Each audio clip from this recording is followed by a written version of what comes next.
What is a likely end to this? Is it going to be a negotiated agreement? Is it going to be Russia conceding defeat? You just look at someone like a Vladimir Putin and you can't see him taking that loss. He doesn't want to lose face.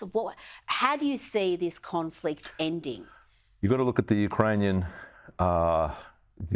people. The Ukrainian people are fighting for sovereignty, territorial integrity, which they're allowed to have. They've been given that. The way the Ukrainians are fighting today, and people sometimes say that Russia is winning. Russia's not winning.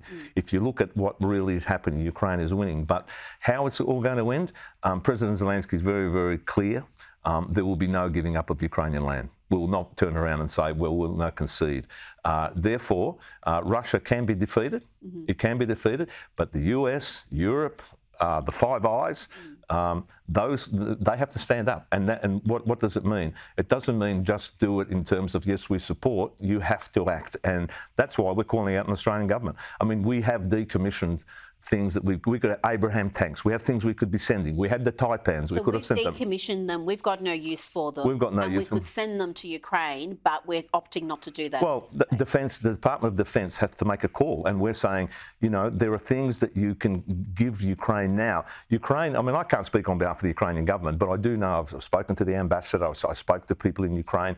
You know, you take the Taipans. Ukraine was prepared to send an Antonov. It was prepared to have the international maintenance people look at the Taipans. It was prepared to give Australia all care, no responsibility. So I'm not sure why we can't be giving these things. And we don't even have an embassy reopened there. Well, look, most countries do. Yeah, and that, to us, that's ridiculous. I know the argument, and I think I spoke to you the other day about this. There's some legislation that the Secretary of Foreign Affairs, you know, there are the only people outside of Kyiv now in Poland are those who are pro-Russian. So all the allies, you know, for example, the UK, the British, they didn't even leave. So they never closed their embassy. They never closed their embassy. And all the other allies are open except Australia. And if you look at where we co-share, the Canadians are back. So we just don't understand it. And we know that it'll be far more effective to have an Australian diplomat on the ground talking face-to-face instead of Zooming. So our call out, the Australian government is, you know, let's be realistic about this. There is absolutely no reason for, logical reason, there might be some legal, but no logical reason for the embassy not to be back in Kyiv. And we've got embassies in all sorts of dangerous parts of the world, so it seems odd that we've opted to go down this road.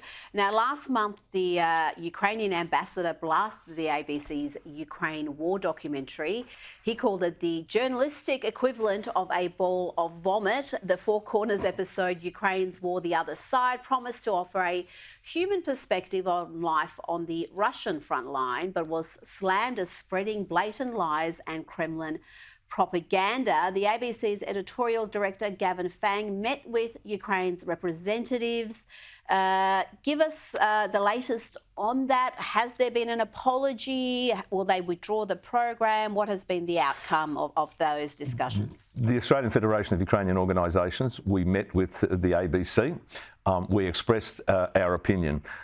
When you say, oh, we've done 6 programs about Ukraine and now we're doing this one and, you know, it's the sort of the human face of Russia, they won't say that, but that's the way it's perceived. The fact is, those soldiers who are saying, crying, I want to go, Russian soldiers, I want to go home to my mother, I want to go back to my family, are the same ones who are raping, pilfering. Therefore, there's no sympathy for that. We've said to them that ultimately what you've done is you've given what I call, you know, when you put something black and white. Black is the fact is that Russia is bad. White, the fact is Ukraine's fighting. Now you put it in together and you've got grey. So people are saying, oh, maybe the Russians aren't so bad. We've spoken to them. We have also given them what we call some remedies. We're talking to them now. For example, we have a showing here of 20 Days in Mariupol, the one that won the Oscar Awards. A horrific situation about, you know, when you see a baby dying, when you see a father crying, they're the sort of things we're saying to the ABC. So if you want to say to us that we've had 6 programs and now we've got this one, you're presuming that everybody's watching those 6 and 7. So they need to change their ways. We've given them a remedy. We've given them a way out. We're not about, you know, we want a win-win situation.